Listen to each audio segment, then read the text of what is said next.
आप सबको जय मसीह की Bible stories Hindi YouTube channel पर आप सबका स्वागत है।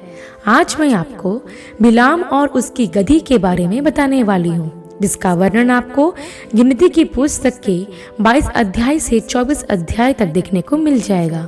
इससे पहले प्रियो कि हम वीडियो को शुरू करें, आप हमारे Bible stories Hindi YouTube channel को सब्सक्राइब करना और बेल आइकन को दबाना ना भूलिएगा। तो आइए प्रियो, हम वीडियो को शुरू करते हैं। यह उस समय की बात है जब इजरायली कूच करके मोआब देश में अपने डेरे खड़े किए। उस समय मोआब देश का राजा बालाक था, जो सिप्पोर का पुत्र था। जब बालाक को यह मालूम हुआ कि इजरायलियों ने एमोरियों से क्या क्या किया है, तो वह इजरायलियों से बहुत डर गया। तब उसने मिद्यानी पुरनियों से कहा कि अब इजरायलियों का दल हमारे चारों ओर के सब लोगों को ऐसा चट कर जाएगा जिस तरह बैल खेत की हरी घास को चट कर जाता है। तब बालाक ने पतोर नगर में अपने दूत भेजे ताकि वह बोर के पुत्र बिलाम को इसलिए बुला लाए कि वह इजरायलियों को शाप दे, क्योंकि बालाक यह जानता था कि बिलाम जिसको आशीर्वाद देता है वह धन्य होता है और जिसको शाप देता है वह श्रापित होता है। प्रियो, यहाँ मैं आपको बता दूं कि बिलाम कोई इजरायली पुरुष नहीं था। वह आराम देश का रहने वाला था, लेकिन परमेश्वर यहोवा की कृपा के कारण वह भविष्यवाणी कर सकता था और जो वह बोलता था वह होता भी था, क्योंकि परमेश्वर उसके द्वारा भविष्यवाणी कराते थे। जब राजा बालाक को यह मालूम पड़ा कि आराम देश में एक नबी है जो भविष्यवाणी करता है और जो उसके मुंह से निकलता है वही होता है, तो उसने अपने पुरनियों को बिलाम के पास भेजा ताकि वह उसे ले आए और इजराइल के लोगों के लिए श्राप की भविष्यवाणी करे, जिससे इजराइल के लोग नष्ट हो जाएं। तब हम देखते हैं प्रियो कि मोआबी और मिद्यानी पुरनिये दक्षिणा लेकर बिलाम के पास पहुंचे और राजा बालाक की सारी बातें बिलाम को कह सुनाई। तब बिलाम ने कहा कि आज रात यहीं रुको, जो बात यहोवा मुझसे कहेंगे उसी के अनुसार मैं तुमको उत्तर दूंगा। तब मोआब के हाकिम बिलाम के यहाँ ठहर गए। तब परमेश्वर ने बिलाम के पास आकर पूछा, तेरे पास यहाँ ये पुरुष कौन है? बिलाम ने परमेश्वर से कहा कि सिप्पोर के पुत्र राजा बालाक ने इन्हें मेरे पास भेजा है और कहा है कि इजराइल मिस्र से निकल आया है, जिससे भूमि ढप गई है, इसलिए आकर मेरे लिए इन्हें शाप दे। संभव है कि मैं उनसे लड़कर उनको बरबस निकाल सकूं। तब परमेश्वर ने बिलाम से कहा कि तू इनके संग मत जा और उन लोगों को श्राप मत दे, क्योंकि वे आशीष के भागी हो चुके हैं। प्रियो, यहाँ हम एक महत्वपूर्ण बात देखते हैं कि राजा बालाक बिलाम को इसलिए बुला रहा था ताकि वह इजराइल को श्राप दे, लेकिन परमेश्वर यहोवा बिलाम से कहते हैं कि राजा बालाक के पास ना जाना, क्योंकि इजराइल के लोग आशीष के भागी हो चुके हैं। प्रियो, इस वचन को पढ़ते समय मैं अपने आप को उत्साह से भरा हुआ महसूस कर रही हूँ, क्योंकि परमेश्वर ने अपने चुने हुए लोगों को आशीष का भागी होने के लिए अलग कर लिया है, जिनमें हर एक वह विश्वासी शामिल है जो यहोवा पर भरोसा रखता है और उसके वचन पर चलता है। प्रियो, परमेश्वर ने हमें आशीष देने के लिए अलग किया है और जिसको परमेश्वर आशीष देता है उसे कोई श्राप नहीं दे सकता। जैसा कि हम इस घटना में आगे देखते हैं कि जब यहोवा परमेश्वर ने बिलाम को राजा बालाक के लोगों के संग जाने के लिए मना किया, तो बिलाम ने सुबह उठकर राजा बालाक के लोगों से कह दिया कि तुम अपने देश चले जाओ, यहोवा मुझे तुम्हारे साथ जाने की आज्ञा नहीं देता।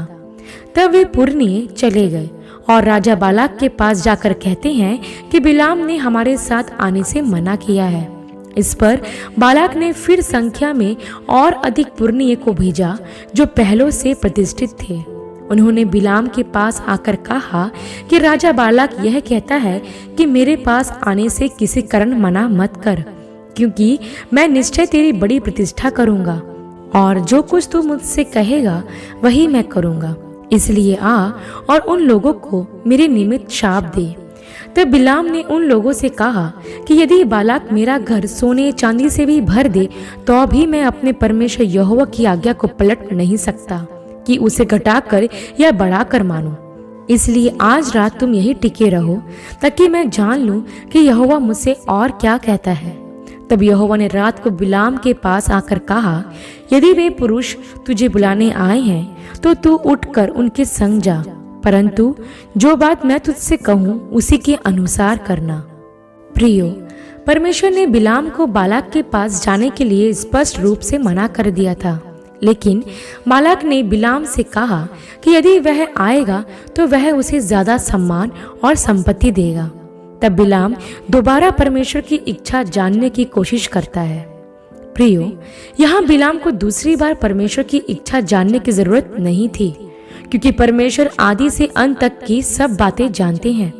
वह जानते थे कि उसके वहां जाने से भी बालाक का कार्य सफल नहीं होगा, लेकिन बिलाम सम्मान और संपत्ति पाने के लिए ललायित हो गया। उसका मन उस सम्मान और संपत्ति की तरफ आकर्षित हो गया जिसका प्रस्ताव राजा बालाक ने दिया था। प्रियो, कभी कभी आप भी अपने आप को ऐसी परिस्थितियों से घिरा हुआ पा सकते हैं जब आपको परमेश्वर किसी जगह पर जाने के लिए मना करते हो, लेकिन वहां की तनख्वाह आपको आकर्षित करती है। तब आप इस प्रलोभन में पड़ जाते हैं कि परमेश्वर की इच्छा दोबारा जाने। प्रियो, जब भी आप ऐसी परिस्थिति में पड़ें तब बिलाम को याद करें।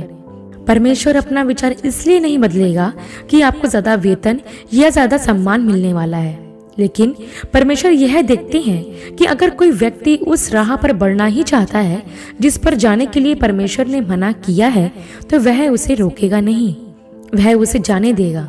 यही वजह थी कि जब बिलाम ने दूसरी बार परमेश्वर की इच्छा जाननी चाही तो परमेश्वर ने उसे जाने के लिए कह दिया, लेकिन यह परमेश्वर की सिद्ध इच्छा नहीं थी। प्रियो, परमेश्वर ने हमें स्वतंत्र इच्छा दी है। सही पथ पर वह हमारा मार्गदर्शन करता है, लेकिन यह हमारे ऊपर निर्भर करता है कि हम उसकी राहें अपनाते हैं कि नहीं। तब हम आगे देखते हैं प्रियो कि बिलाम सुबह उठकर अपनी गदही पर काठी बांधकर राजा बालाक के हाकिमों के साथ चल पड़ा, और उसके जाने के कारण यहोवा का कोप भड़क उठा और यहोवा का दूत उसका विरोध करने के लिए मार्ग रोककर खड़ा हो गया। वह अपनी गदही पर सवार होकर जा रहा था और उसके 2 सेवक भी उसके संग थे। तब उस गदही को यहोवा का दूत हाथ में नंगी तलवार लिए हुए मार्ग में खड़ा दिखाई पड़ा। तब गदही मार्ग को छोड़कर खेत में चली गई। इस पर बिलाम ने गदही को मारा ताकि वह मार्ग पर फिर आ जाए। तब यहोवा का दूत दूसरी बार दाख की बारियों के बीच गली में जिसके दोनों ओर दीवारें थी खड़ा हुआ दिखाई दिया। तब गदही यहोवा के दूत को देखकर दीवार से ऐसी सट गई कि बिलाम का पांव दीवार में दब गया। तब उसने गदही को फिर मारा। फिर यहोवा का दूत तीसरी बार आगे बढ़कर एक सक्रिय स्थान पर खड़ा हुआ, जहां से ना तो दाहिनी ओर हटने की जगह थी और ना ही बाईं ओर। तब यहोवा के दूत को देखकर गदही बिलाम को लिए बैठ गई। फिर तो बिलाम का क्रोध भड़क उठा और फिर उसने गदही को लाठी से मारा। तब यहोवा ने गदही का मुंह खोल दिया और वह बिलाम से कहने लगी कि मैंने तेरा क्या किया है कि तूने मुझे 3 बार मारा। बिलाम ने गदही से कहा, इसलिए कि तूने मुझसे नटखटी की है। यदि मेरे हाथ में तलवार होती तो मैं अभी तुझे मार डालता। तब गदही ने बिलाम से कहा कि क्या मैं तेरी वही गदही नहीं जिस पर तू जन्म से आज तक चढ़ता आया है? क्या मैं तुझसे कभी ऐसा करती थी? तब बिलाम ने कहा, नहीं। तब यहोवा ने बिलाम की आंखें खोली और उसको यहोवा का दूत हाथ में नंगी तलवार लिए हुए मार्ग में खड़ा दिखाई पड़ा, जिसे देखकर वह झुक गया और मुंह के बल गिरा और उसे दंडवत किया। तब यहोवा के दूत ने उससे कहा कि तूने गदही को 3 बार क्यों मारा? सुन, तेरा विरोध करने को मैं ही आया हूँ, इसलिए कि तू मेरे सामने उल्टी चाल चलता है। और यह गदही मुझे देखकर मेरे सामने से 3 बार हट गई। यदि वह मेरे सामने से नहीं हटती तो निश्चय मैंने अब तक तुझे मार डाला होता और उस गदही को जीवित छोड़ देता। तो बिलाम ने यहोवा के दूत से कहा कि मैंने पाप किया है। मैं नहीं जानता था कि तू मेरा सामना करने को मार्ग में खड़ा है, इसलिए अब यदि तुझे बुरा लगता है तो मैं लौट जाता हूँ, परंतु यहोवा के दूत ने कहा कि तू इन पुरुषों के संग चला जा, लेकिन वही बात कहना जो मैं तुझसे कहूंगा। तब बिलाम बालाक के हाकिमों के साथ चला गया। प्रियो, परमेश्वर ने बिलाम को रोकने के लिए अपने दूत को भेजा, लेकिन बिलाम को वह दूत नजर नहीं आया, बल्कि उस गदही को नजर आया, जो हमें यह सिखाता है कि जब एक व्यक्ति पैसे के प्रेम में अंधा हो जाता है तो उसे आत्मिक चीजें दिखाई नहीं देती। धन का प्रेम बिलाम को इस कदर अंधा बना देता है कि वह परमेश्वर के दूत को ही नहीं देख पाता। गदही परमेश्वर के दूत को इसलिए देख पाई क्योंकि गदही को धन से प्रेम नहीं था। बिलाम एक समय में परमेश्वर का जन था, जो परमेश्वर को जानता था। वह एक नबी भी था, लेकिन उसने अपना अभिषेक इसलिए खो दिया क्योंकि उसे धन से प्रेम हो गया था। प्रियो, आज दुनिया में ऐसे कई लोग हुए हैं जिन्हें परमेश्वर ने अपनी सेवा के लिए अभिषेक किया, लेकिन धन और मान सम्मान के मोह में उन्हें परमेश्वर से दूर कर दिया है। प्रियो, आज ऐसे कई प्रचारक हैं जो प्रभु की नहीं परंतु धन की सेवा कर रहे हैं। मैंने ऐसे कई प्रचारकों को देखा है जिनका खुदा परमेश्वर नहीं पैसा होता है, और वह पैसों को देखकर भविष्यवाणियां करते हैं, अर्थात लोगों के लिए ऐसी भविष्यवाणियां करते हैं जिससे वे खुश होकर उन्हें धन और सम्मान देते हैं। आज भारत में ही नहीं लेकिन दुनिया के अनेक देशों में मान सम्मान और पैसा देखकर भविष्यवाणियां करने वाले प्रचारकों का एक समूह तैयार हो गया है, जो ऐसी भविष्यवाणियां करती हैं जो परमेश्वर की ओर से नहीं होती बल्कि लोगों के मन मुताबिक होती है। हमें ऐसे भविष्यवक्ताओं से बचना है। तब हम आगे देखते हैं प्रियो कि जब राजा बालाक को यह मालूम हुआ कि बिलाम आ रहा है तो वह उससे मिलने के लिए अर्नोन की सीमा तक गया और उससे कहा कि क्या मैंने बड़ी आशा से तुझे नहीं बुलवा भेजा? फिर तू मेरे पास क्यों नहीं आया? क्या मैं इस योग्य नहीं कि तेरी बड़ी प्रतिष्ठा कर सकूं? बिलाम ने बालाक से कहा, देख, मैं तेरे पास आया तो हूँ, लेकिन जो बात मेरे मुंह में परमेश्वर डालेगा मैं वही बात कहूंगा। तब बिलाम बालाक के संग संग चला और वे किर्यतुसोत तक आए। तब बालाक ने बैल और भेड़ बकरियों को बलि किया और बिलाम और उसके हाकिमों के पास भेजा। भोर को बालाक बिलाम को बाल के ऊंचे स्थानों पर चढ़ा ले गया और वहां से उसको सब इजरायली लोग दिखाई पड़े। तब बिलाम ने बालाक से कहा कि मेरे लिए यहाँ 7 वेदियां बनवा और इसी स्थान पर 7 बछड़े और 7 मेढ़े तैयार कर। तब बालाक ने बिलाम के कहे अनुसार ही किया।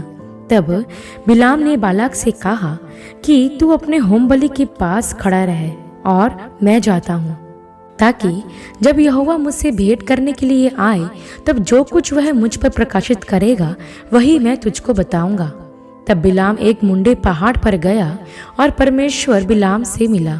तब यहोवा ने बिलाम के मुंह में एक बात डाली और कहा कि बालाक के पास लौट जा।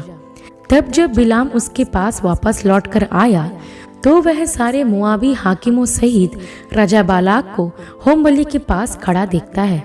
तब बिलाम वह बात कहने लगता है जो यहोवा ने उसके मुंह में डाली थी, अर्थात वह इज़राइल के लिए आशीष के वचन कहता है।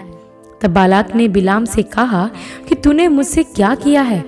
मैंने तो तुझे अपने शत्रुओं को शाप देने के लिए बुलाया था, परंतु तूने उन्हें आशीष ही आशीष दी है। तब बिलाम उससे कहता है, जो बात यहोवा ने मुझे सिखलाई, क्या मुझे उसी को सावधानी से बोलना नहीं चाहिए? तब बालाक बिलाम को दूसरे स्थान पर ले गया जहां से वे केवल बाहर वालों को देख सकें। तब बालाक ने कहा कि अब यहाँ से मेरे लिए उन्हें शाप दे। तब बिलाम ने वहां 7 वेदियां तैयार की और प्रत्येक के पर एक बछड़ा और एक मेढ़ा चढ़ाया।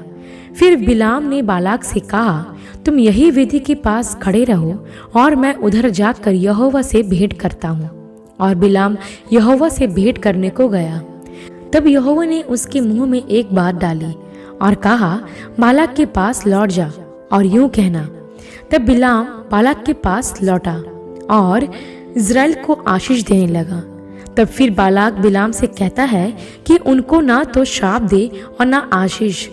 तब बिलाम कहता है, क्या मैंने तुझसे नहीं कहा था कि जो कुछ यहोवा मुझसे कहेगा वही मुझे करना होगा? तब बालाक बिलाम को एक और स्थान पर ले गया, यह सोचकर कि अब यदि परमेश्वर की इच्छा हो तो बिलाम इज़राइल को शाप दे।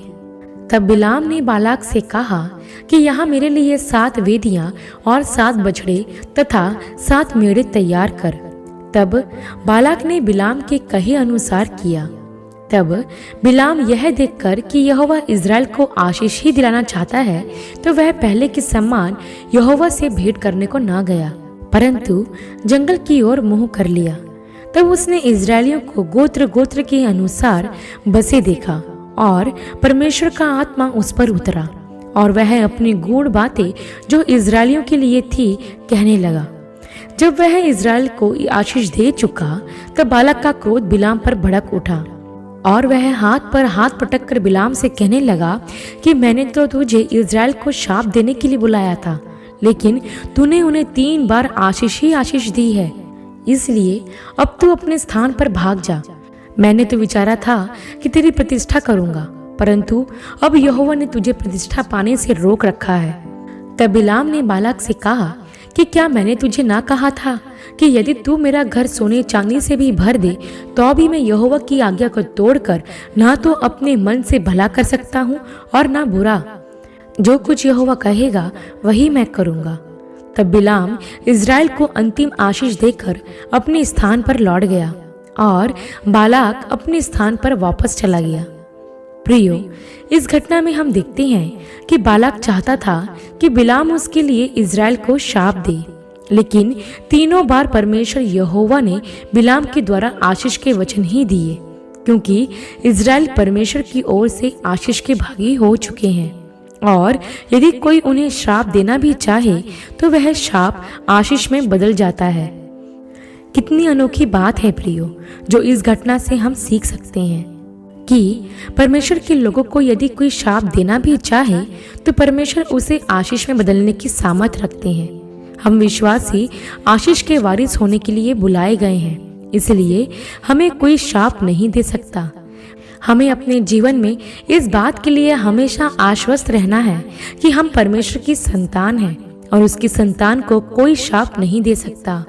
आप परमेश्वर की आशीष पाने वाले उसके वारिस हैं, इसलिए यदि कोई आपको शाप दे तो आप भयभीत मत होइएगा, क्योंकि आपका परमेश्वर आपके लिए बिछाए हुए कांटों को फूलों में बदल सकता है।